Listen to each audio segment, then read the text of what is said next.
উপর ভরসা খুবই জরুরি। আল্লাহ কোরআনে বলেন সূরা আল ইমরান অধ্যায় 3 আয়াত 160, যদি আল্লাহ চান কেউ পেছনে ফেলতে পারবে না, আর তিনি সাহায্য না করলে কে আছে এমন যে সাহায্য করবে? আর মুমিন লোকগণ কেবল আল্লাহর উপরে ভরসা করেন। আল্লাহ বলেন সূরা আনকাবুত অধ্যায় নম্বর 29 আয়াত নম্বর 69 যে যদি চেষ্টার সংগ্রাম করো আল্লাহ সুবহানাহু ওয়া তাআলার পথে তিনি পথ খুলে দেবেন। আল্লাহ আরো বলেন সূরা নাহাল অধ্যায় 17 আয়াত 43 এবং সূরা আম্বিয়া অধ্যায় 21 আয়াত 7, ফাসআলু আহলে যিকরি ইন কুনতুম লা তা'লামুন। যদি তোমরা না জানো তাকে জিজ্ঞেস করো যে জানে, তার কাছে যার জ্ঞান আছে। তাই সফলতার জন্য প্রথম আল্লাহর উপর ভরসা, দ্বিতীয় হচ্ছে চেষ্টা করা, সাধনা করা আল্লাহ সুবহানাহু ওয়া তাআলার পথে, তৃতীয় হচ্ছে যে জানে তাকে জিজ্ঞেস করা। পরিকল্পনাটাও জরুরি, গন্তব্য থাকাটাও জরুরি। আর আমরা যখন পড়ে দেখি ম্যানেজমেন্ট গুরু বই, অনেক গন্তব্য নির্ধারিত আর সেটা তারা দিয়েছে, তবে আমার কাছে সেরা প্ল্যানিং, সবচেয়ে সেরা গন্তব্য হচ্ছে ইসলামিক, ISLAMIC, আই এটা দিয়ে ইসলামিক। আপনার গন্তব্য আল্লাহ সুবহানাহু ওয়া তাআলা এবং নবী মুহাম্মদ সাল্লাল্লাহু আলাইহি সাল্লামের শিক্ষা অনুযায়ী হতে হবে। আপনার গন্তব্য কোরআন এবং সর্বশেষ এবং চূড়ান্ত বার্তাবাহক নবী মুহাম্মদ সাল্লাল্লাহু আলাইহি সাল্লামের হাদিসের অনুযায়ী হতে হবে। এটা ইসলামিক হতে হবে। এক নম্বর। এস হচ্ছে লক্ষ্য নির্দিষ্ট হতে হবে, স্পেসিফিক হতে হবে, অস্পষ্ট হবে না। আরেকটা উদাহরণ দিচ্ছি। ধরেন একজন শিক্ষক ছাত্রদের ধনুবিদ্যা সম্পর্কে শিক্ষা দিচ্ছেন, আর ছাত্রদের বললেন যারা তীর চালানো শিখছিল, গাছের ডগায় বসা একটা পাখিকে নিশানা করছিল, সবাই নিশানা করছে। শিক্ষক বললেন আমি না বললে কেউ তীর ছুড়বে না। প্রথম ছাত্রকে বললেন নিশানা করেছো? সে বলল হ্যাঁ। তুমি কি দেখছো? সে বলল বন দেখছি, গাছ দেখছি, পাখিটাকেও দেখছি। দ্বিতীয় ছাত্রকে বললেন তুমি কি দেখছো? সে বলল স্যার গাছটা দেখছি, গাছের ডাল দেখছি, আর পাখিটাকেও দেখছি। তৃতীয় ছাত্রকে বললেন তুমি কি দেখছো? সেই ছাত্র বলল আমি শুধু গাছের ডাল দেখছি আর পাখি আর পাখির চোখ। চতুর্থ ছাত্রকে বললেন তুমি কি দেখছো? সেই ছাত্র বলল স্যার আমি শুধু চোখ দেখছি আর অন্য কিছুই দেখছি না। শিক্ষক বললেন এবার তীর ছুঁড়ে দাও, আর তীরটা পাখিটার চোখে গিয়ে লাগলো। আপনার লক্ষ্য স্পেসিফিক হতে হবে, নির্দিষ্ট হতে হবে। কোনো ভ্রমণকারীর মতো হলে হবে না, যার কোনো উদ্দেশ্য নেই। কুকুরটার মতো না যে গাড়ির পেছনে ছুটছে উদ্দেশ্য ছাড়া। তৃতীয় বিষয় এল দিয়ে বোঝাচ্ছে এটা লাভজনক হতে হবে। প্রথমত পরকালের জন্য লাভজনক হতে পারে আখিরাতে, আবার এটা আমাদের জন্য সমানভাবে লাভজনক হতে পারে এই পৃথিবীতেও, তবে গুরুত্ব হচ্ছে আখিরাত। আল্লাহ কোরআনে বলেন সূরা বাকারা অধ্যায় 2 আয়াত 201, রব্বানা আতিনা ফিদ দুনিয়া হাসনাতাও ওয়া ফিল আখিরাতি হাসনাতাও ওয়া কিনা আযাবান নার। হে আল্লাহ আমাদের কল্যাণ দাও দুনিয়া এবং আখিরাতের, আর দোজখের আগুন থেকে রক্ষা করো। সুতরাং লাভজনক হতে হবে, উপকার থাকতে হবে, প্রথমত পরকালের, তারপর এই দুনিয়া। তবে বেশি গুরুত্ব হচ্ছে আখিরাতের, তারপর দুনিয়ার। এমন যেন না হয় যে দুনিয়ার লাভ আখিরাতের লাভকে নষ্ট করে দেবে। চতুর্থ হচ্ছে এ দিয়ে তীক্ষ্ণ বোঝাবে, যথাযথ হতে হবে, সঠিক হতে হবে, লক্ষ্য সুতীক্ষ্ণ যথাযথ হবে। এম হচ্ছে পরিমাপ, লক্ষ্যটা পরিমাপযোগ্য হতে হবে। পরিমাপযোগ্য হতে হবে, নির্দিষ্ট হতে হবে। নির্দিষ্ট হওয়ার পর এর একটা সীমা থাকতে হবে। যেমন ধরেন একজন নির্মাতা বলল আমি পৃথিবীর সবচেয়ে উঁচু দালান তৈরি করতে চাই। লক্ষ্য নির্দিষ্ট, তবে সীমা নির্ধারণের জন্য সে জরিপ চালাবে পৃথিবীর সবচেয়ে উঁচু দালান কোনটি, আর সে জানলো বুর্জ আল খলিফা, এর উচ্চতা 828 মিটার নির্দিষ্ট। এখন তার লক্ষ্য হচ্ছে তাকে এমন দালান বানাতে হবে যেটার উচ্চতা 828 মিটার চেয়ে বেশি। এটা হচ্ছে নির্দিষ্ট আর পরিমাপযোগ্য। যদি পরিমাপযোগ্য হয় মনিটর করা যাবে কতটুকু তৈরি করেছেন, আপনার লক্ষ্যের কতটুকু কাছে গেছেন আপনি। এরপর হচ্ছে নিয়ত। আমাদের প্রিয় নবীজি মুহাম্মদ সাল্লাল্লাহু আলাইহি ওয়াসাল্লাম বলেছেন, এটা আছে সহিহ বুখারীতে ভলিউম নাম্বার 1 অধ্যায় নাম্বার 1 বুক অফ ফেথ হাদিস নাম্বার 1, বুখারীর প্রথম হাদিস। إنما الأعمال بالنية। আপনার কর্ম বিবেচনা করা হবে নিয়তের উপর। আপনার নিয়তের উপর পুরস্কৃত হবেন। আপনার নিয়তটা যেন হয় আল্লাহ এবং রাসূলুল্লাহ সাল্লাল্লাহু আলাইহি সাল্লামের সন্তুষ্টির জন্য। বিখ্যাত হওয়া, জনপ্রিয় হওয়া কারো ইচ্ছা থাকা উচিত না। যদি বিখ্যাত হওয়া উদ্দেশ্য হয় তাহলে আপনার লক্ষ্যটা ভুল। যদি উদ্দেশ্য হয় সন্তুষ্টি অর্জন আল্লাহ, আমাদের স্রষ্টা এবং রাসূলের, অবশ্যই আপনাকে আখিরাতে পুরস্কার দেওয়া হবে। আর ইনশাআল্লাহ আল্লাহ এই পৃথিবীতেও আপনাকে কল্যাণ দান করবেন। এটা ধারাবাহিকভাবে হতে হবে লক্ষ্য অর্জন পর্যন্ত। যদিও লক্ষ্য অর্জনের সময় সীমিত হয় বা সীমিত না হয়, সব সময় ধারাবাহিক হতে হবে। যেমন ধরেন আপনার লক্ষ্য হচ্ছে রমজান মাসে অন্তত কোরআন পড়তে চান প্রতিদিন 1 পারা, তা আপনার টার্গেট আছে প্রতিদিন 1 পারা পড়বেন। এভাবে ধারাবাহিক প্রতিদিন রমজান মাসে কোরআনের 1 পারা করে আপনি পড়েন। রমজান শেষে পুরো কোরআন হবে শেষ অন্তত 1 বার। যদি সময় সীমিত না হয় হয়তো বলতে পারেন আমি প্রতিদিন করে পড়তে চাই। একটা টার্গেট সেট করলেন, প্রতিদিন পড়বেন আধা পারা বা হতে পারে 1 পারা। এভাবে শুরু করলেন। যখন আপনি শুরু করলেন এই পড়াটা আধা পারা বা 1 পারা একদিনে, আর জীবনের শেষ দিন পর্যন্ত এভাবে ধারাবাহিক হলেন, আমাদের প্রিয় নবীজি মুহাম্মদ সাল্লাল্লাহু আলাইহি ওয়াসাল্লাম বলেছেন, এটা আছে সহিহ মুসলিম ভলিউম 1 বুক অফ সালাহ অধ্যায় 272 হাদিস নম্বর 1711। তিনি বলেছেন যে এক লোক নবীজির কাছে বলল, সবচেয়ে ভালো কাজ কোনটি যা আল্লাহ পছন্দ করেন? নবীজি বললেন, আল্লাহ সেই কাজ পছন্দ করেন যেটা ধারাবাহিকভাবে করা হয়, সেটা ছোট কাজ হলেও। একবারে অনেক কাজ করাচ্ছে ধারাবাহিকভাবে কম করাটা ভালো। তাই যে কাজটা নিয়মিত করা হয় সেই কাজটা একবারে অনেকগুলো কাজ করাচ্ছে বেশি ভালো। তাই লক্ষ্যটা হতে হবে ইসলামিক। প্রথমটা ইসলামিক, দ্বিতীয়টা সুনির্দিষ্ট প্রাসঙ্গিক, তৃতীয় লাভজনক কল্যাণকর, চতুর্থ তীক্ষ্ণ যথাযথ, পঞ্চম পরিমাপযোগ্য যা মনিটর করা যাবে, ষষ্ঠ হচ্ছে নিয়ত আল্লাহর সন্তুষ্টির জন্য হতে হবে, সপ্তম ধারাবাহিক হতে হবে। আরেকটা উদাহরণ দিচ্ছি। আমরা অনেকে উইলমা রুডলফের ইতিহাস জানি।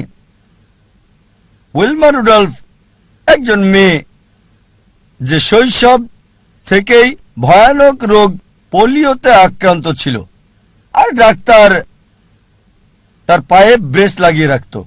ডাক্তার বলল এই মেয়ে কখনোই হাঁটতে পারবে না। তার মা তাকে উৎসাহ দিত আর বলতো, উইলমা তুমি যা করতে চাও তাই তুমি করতে পারো। এভাবে মা মেয়েকে উৎসাহ দিত।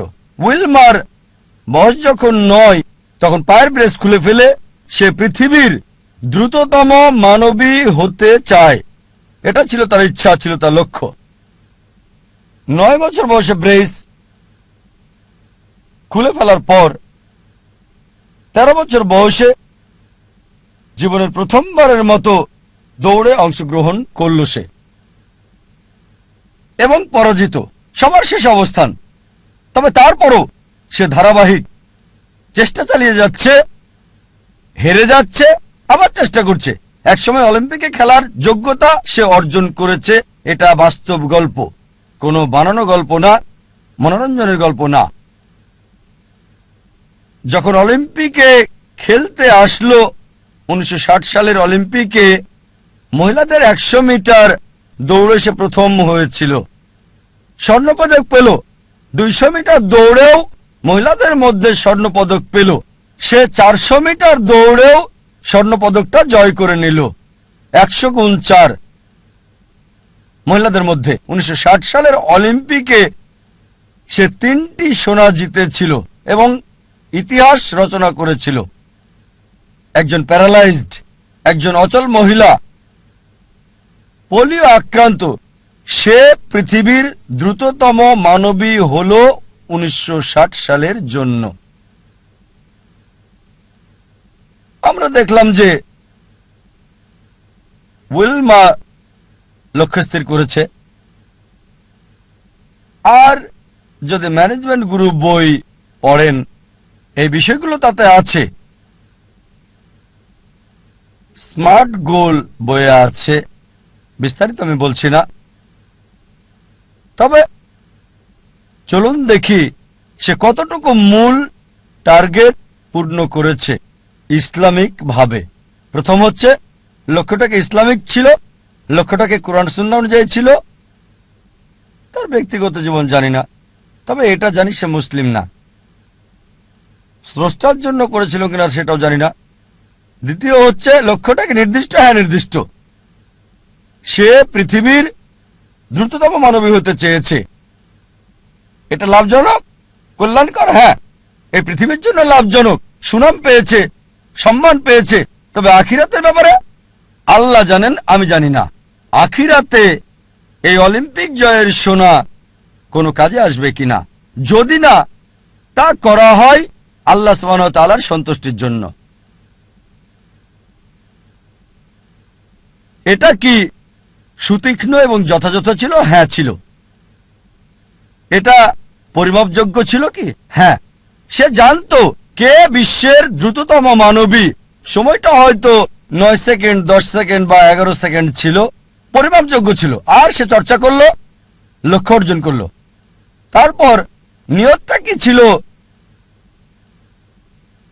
সুনাম অর্জন করা। অবশ্যই তা পেয়েছে। আল্লাহকে খুশি করা উদ্দেশ্য ছিল কিনা আমার সন্দেহ।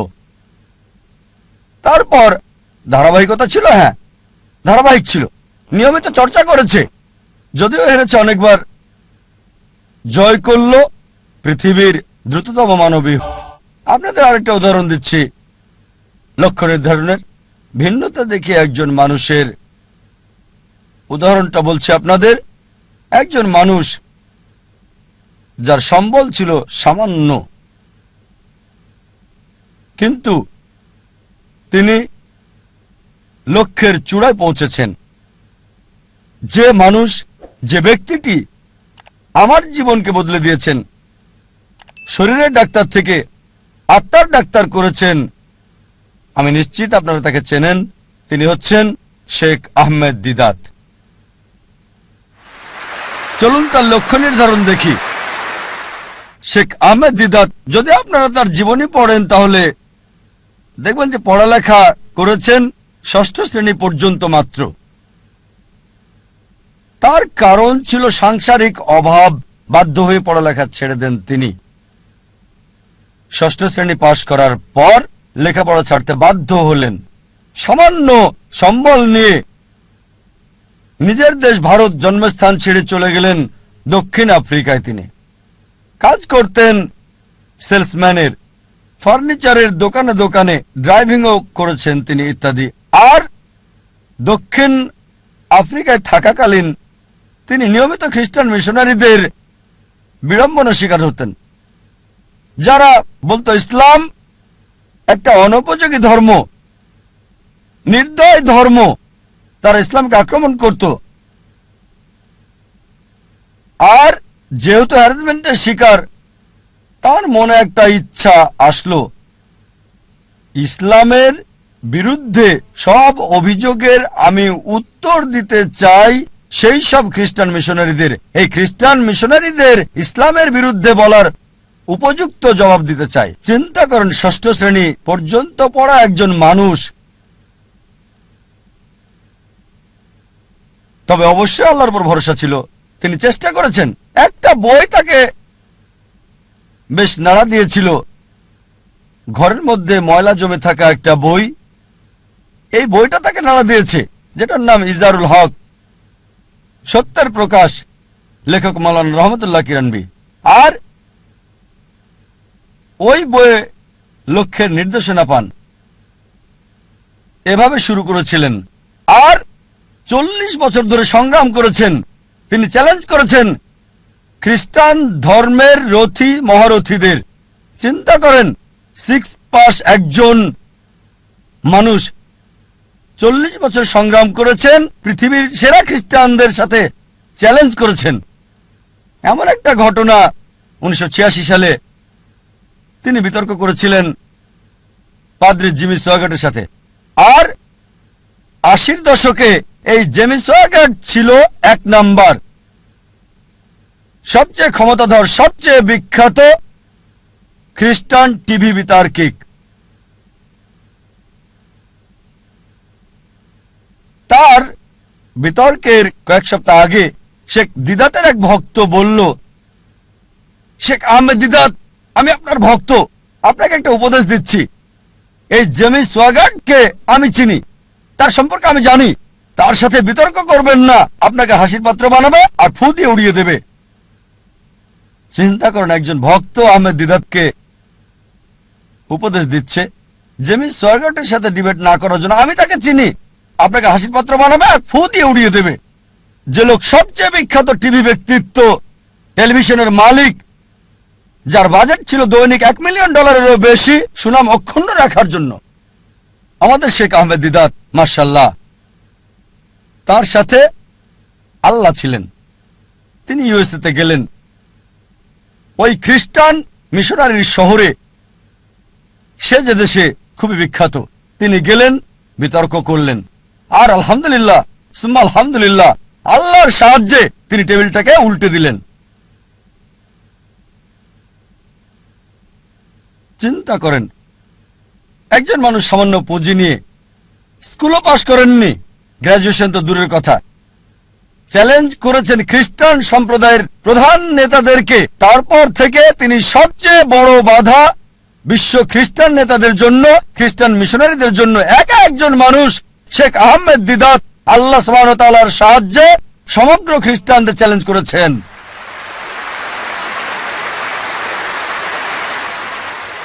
এবার তার লক্ষ্য নির্ধারণ দেখি। 1 নাম্বার হচ্ছে ইসলামিক। প্রথমে এটা কি ইসলামিক ছিল? কোরআন এবং সহিহ হাদিস মোতাবেক এটা কি আল্লাহ এবং রাসূলের জন্য ছিল? স্বাভাবিকভাবে হ্যাঁ ছিল। এ কারণেই তিনি লক্ষ্য অর্জন করেছিলেন। দ্বিতীয় হচ্ছে, এটা কি নির্দিষ্ট ছিল? হ্যাঁ, তার লক্ষ্য নির্দিষ্ট ছিল। আমি ইসলামের বিরুদ্ধে অভিযোগের উত্তর দিতে চাই, এটা ছিল নির্দিষ্ট। যথাযথ জবাব দিতে চাই, অমুসলিমদের মন থেকে ইসলাম সম্পর্কে ভুল ধারণাটা সরাতে চাই আমি। তৃতীয় বিষয় হচ্ছে, এটা কি লাভজনক ছিল, কল্যাণকর ছিল? তিনি আখিরাতের লাভ চেয়েছেন, আর ইনশাল্লাহ ইনশাল্লাহ আল্লাহ তাকে জান্নাত দেবেন ইনশাল্লাহ। কিন্তু আখিরাতের কল্যাণের পাশাপাশি দুনিয়াতেও সম্মান পেয়েছেন। দেখেন, 6ষ্ঠ শ্রেণী পাস একজন মানুষ 1986 সালে মুসলিম বিশ্বের নোবেল পেলেন মানবতার সেবায়, বাদশাহ ফয়সাল পুরস্কার তাকে দেওয়া হয়েছিল। 6ষ্ঠ শ্রেণী পাস লোক, তিনি পুরস্কারের জন্য করেননি, হয়তো পেয়েছেন $200, সেজন্য করেননি। পুরস্কারটা ছিল হয়তো স্বর্ণ, সেজন্য করেননি। তিনি করেছেন আল্লাহ এবং রাসূলের জন্য। আল্লাহ আখিরাতে পুরস্কার দেবেন, এই দুনিয়াতেও। লাভজনক। তারপর এটা কি তীক্ষ্ণ ছিল, যথাযথ ছিল? খুবই তীক্ষ্ণ, যথাযথ সময়ে তার কৌশল সবকিছু যথাযথ ছিল। যখন খ্রিস্টান মিশনারিরা মুসলিমদের বদনাম করত, আমাদের অবস্থান ছিল যখন একেবারে নিচে। এই মানুষ শেখ আহমেদ দিদাত হাজার হাজার তরুণকে অনুপ্রাণিত করেছিলেন, এবং আমাকেও। অন্তত আমরা মাথা উঁচু করে দাঁড়াতে পারি ভালোভাবে। তারপর এটা কি পরিমাপযোগ্য? হ্যাঁ। তিনি কি করলেন? খ্রিস্টান মিশনারিদের লেখা বইগুলো সংগ্রহ করলেন, যেগুলো ছিল ইসলামের বিরুদ্ধে লেখা। যেমন জন গিলক্রিস্ট, এইসব বই, জেমস সোগার্ট, আর সেগুলো উত্তর দিলেন। যখন তারা কোরআন এবং ইসলামকে আক্রমণ করত, তিনি জবাব দিতেন তাদের বাইবেল থেকে। কোরআনের আয়াতগুলো সেগুলোর উপরে প্রয়োগ করতেন আর ফলাফল পেতেন পরিমাপযোগ্য। এরপর তার নিয়ত কি ছিল? বিখ্যাত হওয়া নিয়ত ছিল না, বাদশাহ ফয়সাল পুরস্কার পাওয়াটা উদ্দেশ্য ছিল না। নিয়ত ছিল আল্লাহ এবং তার রাসূলের সন্তুষ্টি অর্জন। তারপর ধারাবাহিকতা ছিল, হ্যাঁ ছিল। চিন্তা করেন, তিনি সংগ্রাম করেছেন 40 বছর। তার ইতিহাস পড়লে দেখবেন তার অফিসটা ছিল ছোট্ট একটা ঘর। আর আমাদেরকে বলেছেন সাদা কালো 1000 পাম্পলেট ছাপানোর আগে তাদের মিটিং করতে হতো। চলো মিটিং করি, 1000 সাদা কালো পাম্পলেট আমরা ছাপাতে পারবো কিনা। মাশাআল্লাহ, ধারাবাহিক লক্ষ্যে পৌঁছার আগ পর্যন্ত সংগ্রাম করেছেন। উইলমা রুডলফ এবং শেখ আহমেদ দিদাতের মধ্যে যে পার্থক্য দেখি, তা হলো উইলমা রুডলফের দূরদর্শিতা ছিল না। এই পৃথিবীতে অনেক মূল্য, কিন্তু শেখ আহমেদ দিদাত ছিলেন দূরদর্শী। আর এটা ছিল আখিরাতের জন্য। ইনশাল্লাহ আল্লাহ তাকে পুরস্কার দেবেন আখিরাতে, দুনিয়াতেও তাকে পুরস্কার দিয়েছিলেন। আমাদের অনেকে জানে না জীবনের উদ্দেশ্যটা কি। বেশিরভাগই 1 নম্বর উদ্দেশ্যটা হচ্ছে কিভাবে উপার্জন করবে। অধিকাংশ লোককে জিজ্ঞেস করবেন, তাদের সঙ্গে কথা বলে দেখবেন 1 নম্বর চেষ্টা হচ্ছে জীবিকার ব্যবস্থা করা। তারা জীবিকার ব্যাপারে বেশি সচেষ্ট, কিভাবে জীবন চালাবে। তাদের উপার্জনের উপর ভিত্তি করে জীবন ধারণ করে থাকে। তারা কি খাবে, কি পড়বে, কোথায় বাস করবে, কোন স্কুলে পড়াশোনা করবে, কোন স্নাতক ডিগ্রি নেবে, সবকিছু উপার্জনকে ঘিরেই হচ্ছে। আর এরা চিন্তা করে যে যদি বেশি টাকা উপার্জন করতে পারে তাহলে জীবনের লক্ষ্য অর্জন করে ফেলেছে। যেমন আমি যথাযথ হওয়ার উদাহরণ দিলাম। আমাদের অধিকাংশই কি করি, পাখির চোখ নিশানা না করে কি করি, আমরা শূন্যে গুলি করে দিই আর চারপাশের বিষয়গুলো টেনে আনি নিশানা ছাড়াই গুলি করে দেই। কোনো একটা বিষয়ে গ্র্যাজুয়েশন করি, তারপর যখন বলা হয় কেন এই কোর্স নিয়েছো তুমি, ও আমি তো ভাবিনি। তারপর বিশেষত্ব খোঁজে, আরো বেশি বিশেষত্ব খোঁজে, তারপর চেষ্টা করে যাচাই করে কেন এই কোর্স নিয়েছে। দেখবেন লোকে প্রথমে চিন্তা করে কত উপার্জন করবে, আর উপার্জনের ভিত্তিতে সে সিদ্ধান্ত নেয় কিভাবে তাদের জীবন যাপন করবে। এটা শূন্যে গুলি ছোঁড়ার মতো, আর পাখির চোখে নিশানা করার চিন্তা করা। প্রথমে দেখতে হবে আমাদের কেন্দ্র কোনটা, কোনটাকে ভিত্তি করে আমাদের জীবন আবর্তিত হচ্ছে। বিভিন্ন মানুষের ভিন্ন ভিন্ন কেন্দ্র রয়েছে। কিছু লোক তারা আত্মকেন্দ্রিক, সবকিছুতে নিজেদের কথা ভাবে, পৃথিবীর অন্য মানুষকে নিয়ে কোনো মাথা ব্যথা নেই, নিজেদের নিয়ে তারা ব্যস্ত থাকে। কিভাবে জীবনযাপন করবে অন্যদের নিয়ে চিন্তা করার সময় নেই, তারা আত্মকেন্দ্রিক। কিছু লোক পরিবার কেন্দ্রিক, তাদের সারা জীবন পরিবারকে ঘিরেই কেটে যায়। তারা যে কোনো নিয়ম ভাঙতে বা গড়তে প্রস্তুত, হোক সেটা সঠিক কিংবা ভুল, পরিবারকে সুখী করতে। তাদের মূল উদ্দেশ্যটা হচ্ছে পরিবারকে খুশি করা। কেউ হয়তো পিতামাতা কেন্দ্রিক, কিছু হয়তো পরিবার কেন্দ্রিক, স্ত্রী কেন্দ্রিক বা স্বামী কেন্দ্রিক, কেউ হয়তো সন্তান কেন্দ্রিক। দেখবেন কিছু লোক পিতামাতাকে খুশি করার জন্য যে কোনো কিছু করতে পারে। তাদের জীবনের সব নিয়ম কানুন পিতামাতার পছন্দ অপছন্দের ভিত্তিতে হয়। আল্লাহ কোরআনে বলেছেন সূরা লুকমান অধ্যায় 31 আয়াত 14 যে আমি মানুষকে নির্দেশ দিয়েছি পিতামাতার সাথে সদ্ব্যবহার করতে। অনেক কষ্ট সহ্য করে মাতাকে গর্ভে ধারণ করেছে, অনেক কষ্ট সহ্য করে তাকে জন্ম দিয়েছে। ঠিক তারপরে আয়াত সূরা লুকমান অধ্যায় 31 আয়াত 15 বলছে, যদি তোমার পিতামাতা চেষ্টা করে, জিহাদ করে, চেষ্টা আর সংগ্রাম করে তোমাকে বাধ্য করে আল্লাহ সুবহানাহু ওয়া তাআলা ছাড়া অন্য কারো ইবাদত করতে, যে বিষয়ে তোমার কোনো জ্ঞান নেই, তাদের মানবে না, তবে তাদের সাথে থাকো ভালোবাসা আর মমতা দিয়ে। তার মানে আমাদের স্রষ্টা বলেছেন পিতামাতাকে ভালোবাসতে, মানতে হবে, কিন্তু স্রষ্টার বিরুদ্ধে যেতে বললে, আল্লাহ এবং তার চূড়ান্ত নবীর বিরুদ্ধে যেতে বললে তাদের মানবে না। তারপরও তাদেরকে ভালোবাসো, সহানুভূতি দাও। সীমানা আছে। কিছু মানুষ স্বামী বা স্ত্রী কেন্দ্রিক, তারা স্ত্রীদেরকে খুশি করতে চায় বা স্বামীদেরকে খুশি করতে চায়। আর ধরেন কারো স্ত্রী খুবই দামি ডায়মন্ড নেকলেস চাইল, তার দেওয়ার সামর্থ্য নেই, সে কি করলো? ভিক্ষা করলো, ধার করলো বা চুরি করলো, আর ওই ডায়মন্ডের নেকলেসটা স্ত্রীর জন্য কিনে আনলো। তার লক্ষ্য স্ত্রীকে খুশি করা। কিছু লোক সন্তান কেন্দ্রিক, সন্তানদের খুশি করতে চায়। অনেক সময় দেখা যায় হয়তো কারো ছেলে বিদেশে গিয়ে লেখাপড়া করতে চায়, সে যে বিষয়ে ভর্তি হতে যাচ্ছে সেটা অপ্রয়োজনীয়, এটা তাকে দুনিয়াতেও সাহায্য করবে না, আখিরাতেও সাহায্য করবে না, তারপর কারণ ছেলে বিদেশে পড়তে চায়, এই লোক সম্পত্তি বন্ধক রাখে এবং ছেলেকে আমেরিকাতে পাঠায় আর বলে আমার ছেলে তো আমেরিকায় পড়ছে, যদিও তার লক্ষ্যটা হচ্ছে সে ছেলেকে আমেরিকাতে পড়াবে। আসলে উদ্দেশ্যটা কি? জীবনটা কোন কেন্দ্রিক? কিছু লোক যারা হচ্ছে সমাজ কেন্দ্রিক, আমরা জানতে চাই আমাদের পরিবারের বাইরের লোকজন কি চিন্তা করে, এভাবে পুরো জীবনটা সমাজ কেন্দ্রিক হয়ে যায়।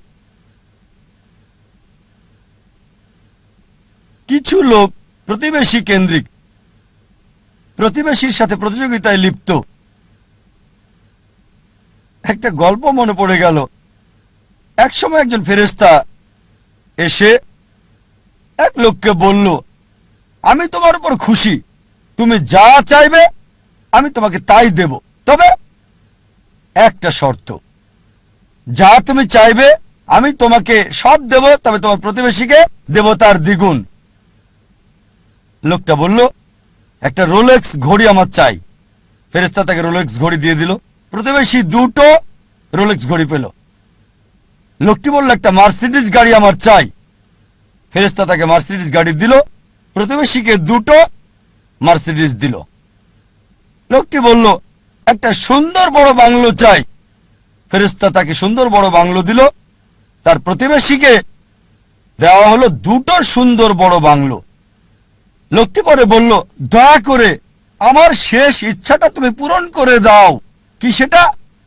আমার একটা চোখ তুমি নষ্ট করে দাও, যাতে কিছু আমি চোখে না দেখতে পাই।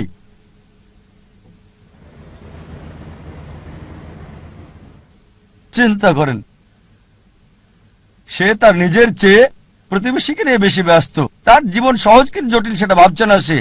প্রাচুর্য কি দারিদ্রতা যাই থাকুক, সে বেশি চিন্তিত তার প্রতিবেশীর চেয়ে ভালো জীবন যাপন করা নিয়ে।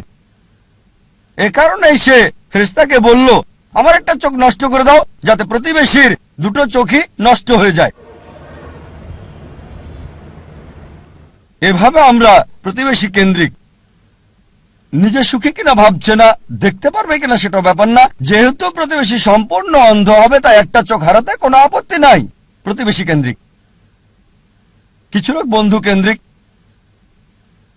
কিছু আবার শত্রু কেন্দ্রিক, তারা বেশি চিন্তিত তার শত্রু কি করছে সেটা নিয়ে, শত্রু কি চিন্তা করছে আমার ব্যাপারে তা নিয়ে পরিকল্পনা করে। শত্রু যদি এটা করে আমি ওটা করব, সব সময় সারা জীবন চিন্তা করে এভাবে শত্রুরা কি করছে। এটা আপনি পাবেন বিভিন্ন ক্ষেত্রে। ব্যবসায়ী চিন্তা করছে তার শত্রুর ব্যাপারে, ছাত্র চিন্তা করছে শত্রুর ব্যাপারে, তারা যা চিন্তা করে তার প্রতিরোধ চিন্তা করে। শত্রু যা চিন্তা করছে তার প্রতিরোধমূলক চিন্তা। বেশিরভাগ সময় তারা কাটায় শত্রুর মোকাবেলার চিন্তা করে তাদেরকে একটা সুন্দর শান্তির উপদেশ দিতে চাই, যা আমি অনুসরণ করি। যদি কেউ আপনার দিকে পাথর ছুঁড়ে মারে, নিজেকে এতটা উঁচুতে নিয়ে যান যাতে পাথর আপনাকে ছুঁতে না পারে।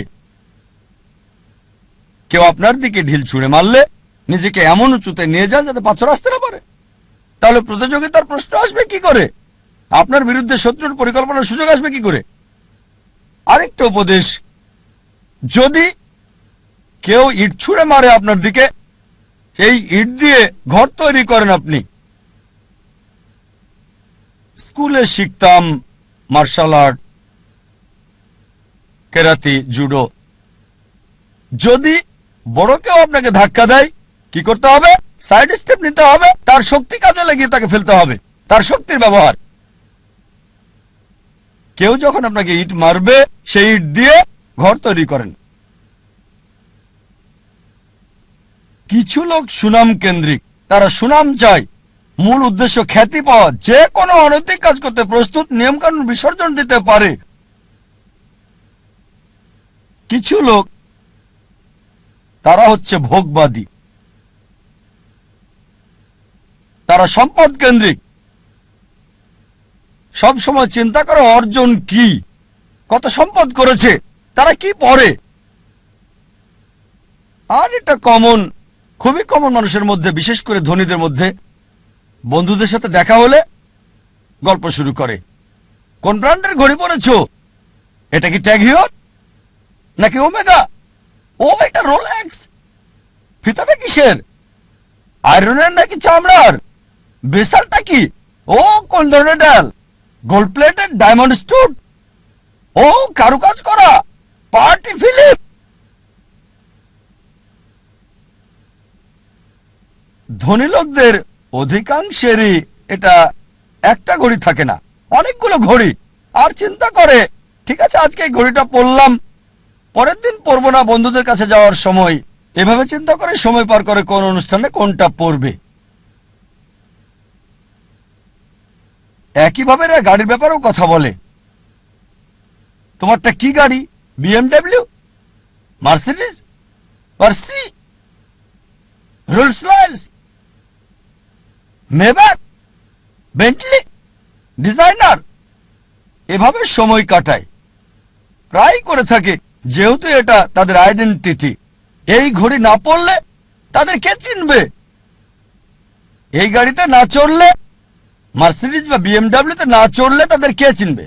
এটা আইডেন্টিটি। বড় শহরগুলোতে দেখবেন লোকদের কমন চিত্র। ধনী লোকদের দেখবেন তারা কথা বলে, আপনার ঘড়ি কি, কোন শিপের মালিক, উঁচু লেভেলে কোন জেটের মালিক, আমার ব্যক্তিগত জেট আছে, কতগুলো ইঞ্জিন।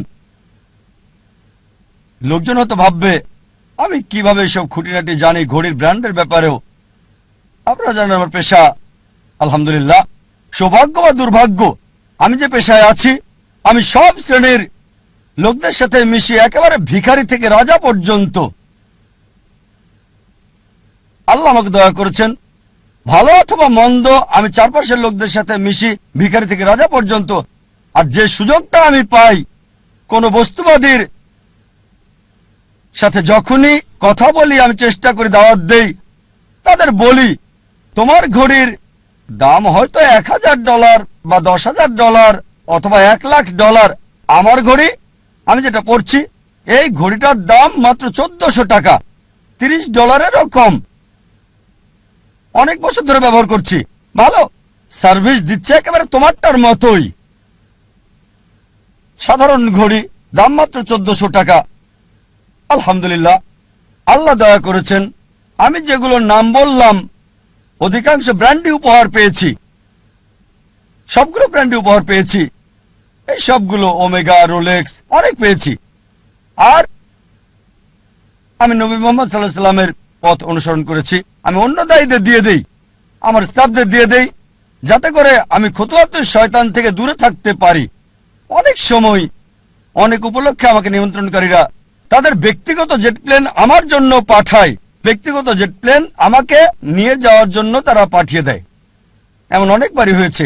চিন্তা করেন, জেট প্লেনের খরচ শুধুমাত্র একজন মানুষের জন্য, পাইলটদের পেমেন্ট, এয়ার হোস্টেসের পেমেন্ট, এয়ারপোর্টের ভাড়ার খরচ। তাই আমি তাকে বললাম এটা সবচেয়ে ভালো হয় যদি একটা ইকোনমিক ক্লাস টিকিট পাঠান। আলহামদুলিল্লাহ, আল্লাহ আমাকে দয়া করেছেন, আমার পরিবারকেও রহমত করেছেন। মাশাআল্লাহ, এই সব গাড়ি কিনতে পারবো, ফার্স্ট ক্লাসে ভ্রমণ করতে পারি, আলহামদুলিল্লাহ। কিন্তু আমি একজন দায়ী, তাই আমি তাকে বললাম এত টাকা খরচ করার চেয়ে বরং একটা ইকোনমিক ক্লাস টিকিট পাঠিয়ে দেন, চলে আসব, বাকি টাকা অন্য কোথাও দান করে দেবেন আল্লাহ সুবহানাহু ওয়া তাআলার পথে। আয়োজকেরও মাশাআল্লাহ নিয়ত স্বচ্ছ হওয়ায় আমাকে বললেন যে আমার জেট প্লেনে কাকে আমি আনতে পাঠাবো, আর কে উত্তম আল্লাহর পথে দায়ী ইচ্ছে। আমি তাকে বললাম ইনশাআল্লাহ আপনার নিয়ত যেহেতু সহি, ইনশাআল্লাহ আল্লাহ আপনাকে পুরস্কার দেবেন। তার নিয়ত ছিল আল্লাহর পথে দায়ীর জন্য ভালো ব্যবস্থা করা, আল্লাহ তাকে পুরস্কার দেবেন। একটা কথা মনে রাখবেন, এর মানে বলছি না যে এই সব কিছু ভোগ বিলাস একেবারে হারাম, সব ক্ষেত্রে এগুলো হারাম তা নয়। জীবনের উদ্দেশ্যটা কি জানতে হবে। এগুলো হারাম হতেও পারে, আবার নাও হতে পারে। একটা উদাহরণ দিচ্ছি, মনে করেন আপনার অবস্থান ক্যাটাগরি এ তে, যাদের এসব করার সামর্থ্য নেই, এই দামি ঘড়ি, এই দামি গাড়ি, দামি বাংলো, কিন্তু যদি সে ভিক্ষা করে, যদি ধার করে, চুরি করে বলো না দামি ঘড়ি কেনে, দামি গাড়িতে চড়ে, এটাকে ইসরাফ বলা হয়, এটা হারাম। দ্বিতীয় শ্রেণীর লোক আছে যাদেরকে আল্লাহ সামর্থ্য দিয়েছেন। আল্লাহ কোরআনে বলেছেন সূরা আনাম অধ্যায় 6 আয়াত 71, কিছু লোককে আমি অনেক বেশি প্রাচুর্য দিয়েছি অন্যদের চেয়ে।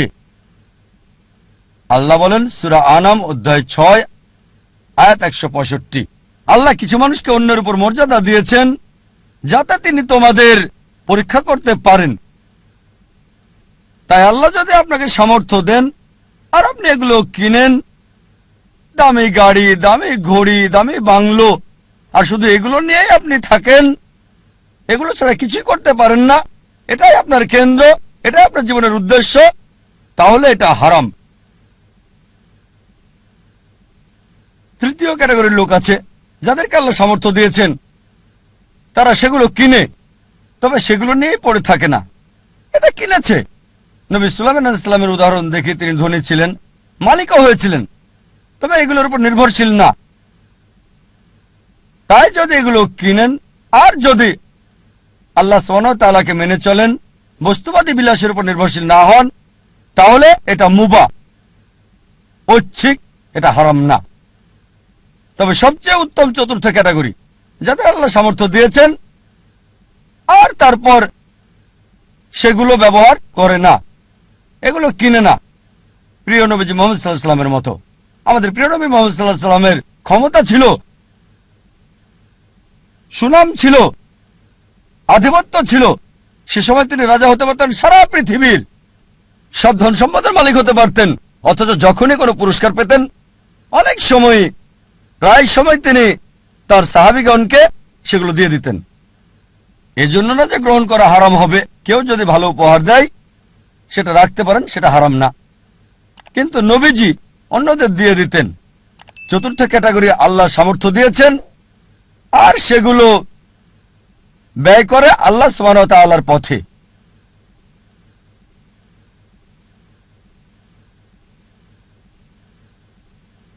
আমাদের গন্তব্য নির্ধারণ করতে হবে, আমাদের কেন্দ্র কোনটি।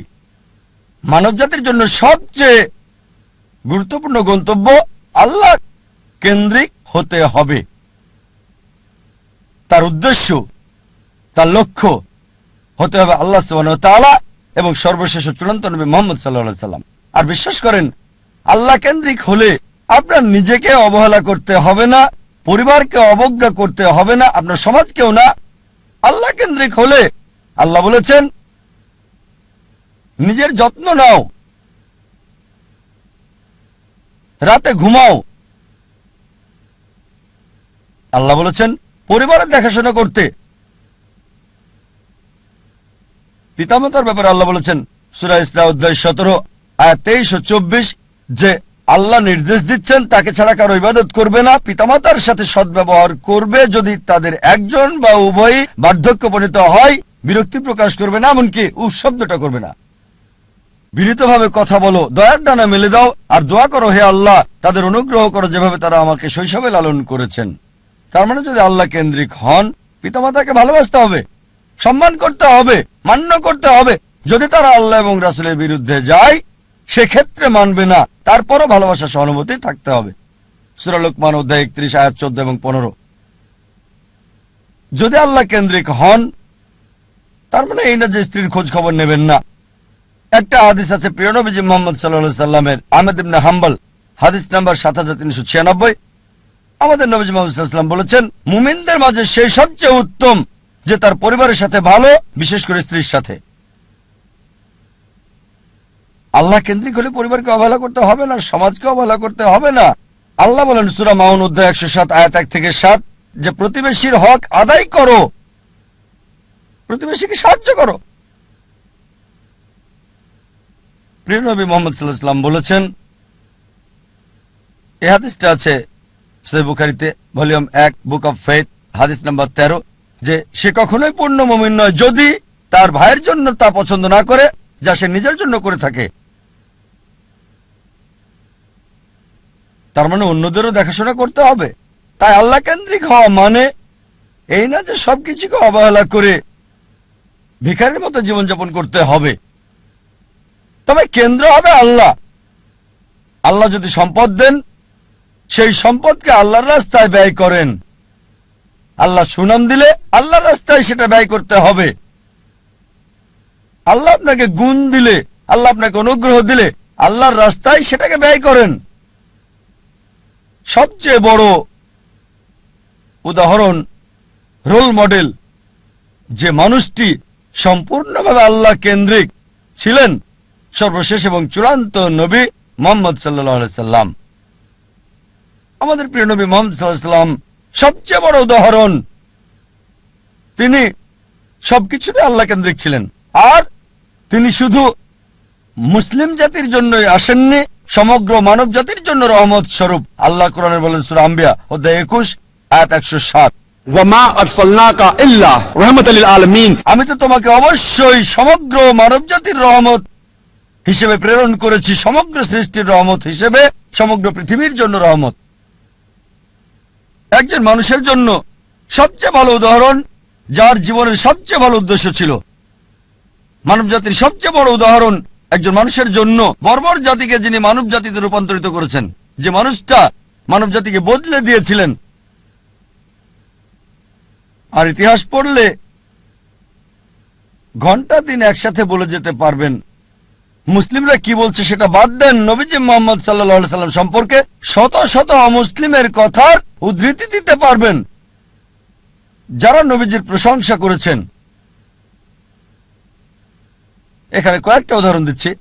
জর্জ বার্নার্ড শ, তিনি বলেছেন মুহাম্মদ সাল্লাল্লাহু আলাইহি সাল্লাম সম্পর্কে যে আমি তার সম্পর্কে পড়েছি, মানে নবী মুহাম্মদ সাল্লাল্লাহু আলাইহি সাল্লাম, আর আমার মতে নিরপেক্ষ অবস্থান থেকে বললে তাকে মানবতার রক্ষাকারী বলা উচিত।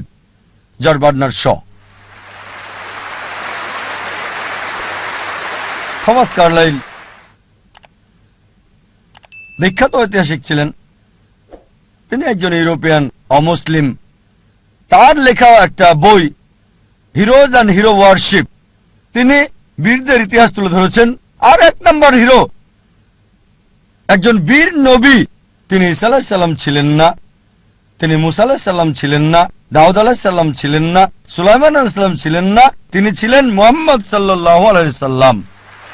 চিন্তা করেন, থমাস কার্লাইল একজন ইউরোপিয়ান, একজন খ্রিস্টান, তিনি এক নাম্বার বীর নবী হিসেবে রেখেছেন নবী মুহাম্মদ সাল্লাল্লাহু আলাইহি সাল্লামকে। আমরা লা মার্টিনের কথা বলতে পারি। লা মার্টিন ছিলেন বিখ্যাত ঐতিহাসিক। তিনি ফরাসি, বই লিখেছেন দ্য হিস্টোরি অফ দ্য টক্স। তিনি লিখেছেন, যদি উদ্দেশ্যের মহানুভবতা, সামর্থ্যের সীমাবদ্ধতা আর অসাধারণ ফলাফল এই তিনটি বিষয় একজন ব্যক্তির মহত্ব নির্ণয়ের মাপকাঠি হয়, আধুনিক ইতিহাসে কাউকে পাওয়া যাবে না যে নিজেকে তুলনা করবে নবী মুহাম্মদ সাল্লাল্লাহু আলাইহি ওয়াসাল্লামের সাথে। উদ্দেশ্যের মহানুভবতা, সামর্থ্যের সীমাবদ্ধতা আর অসাধারণ ফলাফল এই তিনটি বিষয় হচ্ছে একজন মানুষের মহত্ব যাচাইয়ের মাপকাঠি। মানব ইতিহাসে এমন কাউকে দেখি না আধুনিক ইতিহাসে যে মুহাম্মদ সাল্লাল্লাহু আলাইহি ওয়াসাল্লামের কাছাকাছি যাবে।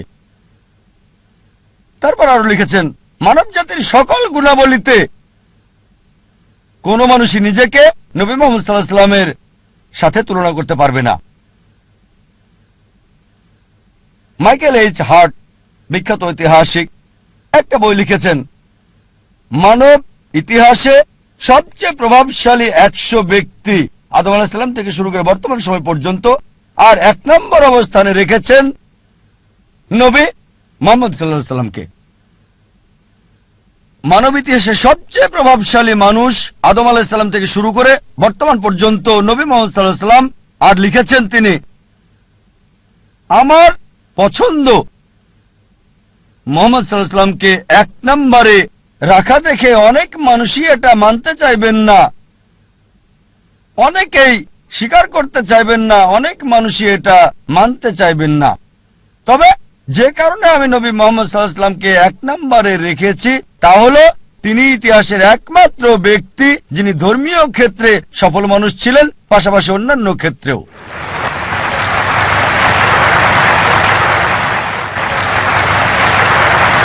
যদি এনসাইক্লোপিডিয়া ব্রিটানিকা পড়েন 11তম সংস্করণ, নবী মুহাম্মদ সাল্লাল্লাহু আলাইহি ওয়াসাল্লাম সম্পর্কে এতে বলা হয়েছে, মুহাম্মদ সাল্লাল্লাহু আলাইহি সাল্লাম ছিলেন পৃথিবীর সবচেয়ে সফল ধর্মীয় ব্যক্তিত্ব। চিন্তা করেন, এনসাইক্লোপিডিয়া ব্রিটানিকা। তারা বাধ্য, আর কেউ নেই বলার মতো। তারা সত্য বলতে চেয়েছে, চেষ্টা করেছে, তাদের সত্য বলতেই হবে, কারণ আল্লাহ কোরআনে বলেছেন সূরা ইসরা অধ্যায় 17 আয়াত 81, وقل جاء الحق وزهق الباطل إن الباطل كان زهوقا। যখন সত্য মিথ্যার বিরুদ্ধে দাঁড়ায়, মিথ্যা ধ্বংস হয়ে যায়, আর মিথ্যার ধ্বংস অনিবার্য।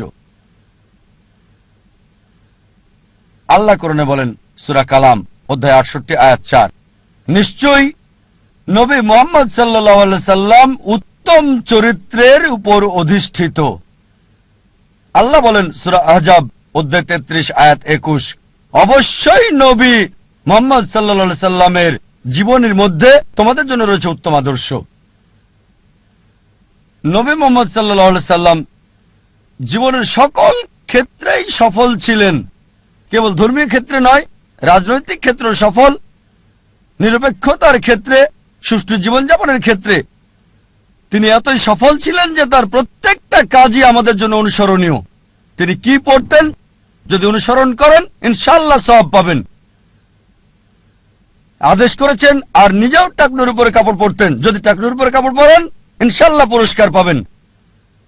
ওই ব্যক্তির মতো বিজ্ঞানী হতে চাইলে আইজাক নিউটনের লম্বা চুল সাহায্য করবে না, তার জুতা সাহায্য করবে না, কাপড় সাহায্য করবে না। কিন্তু যদি নবীজির মতো হতে চান, তিনি যা করেছেন সেগুলোর মতো তাকে কপি করেন, আপনার কল্যাণ হবে এই পৃথিবীতে, পাশাপাশি আখিরাতেও।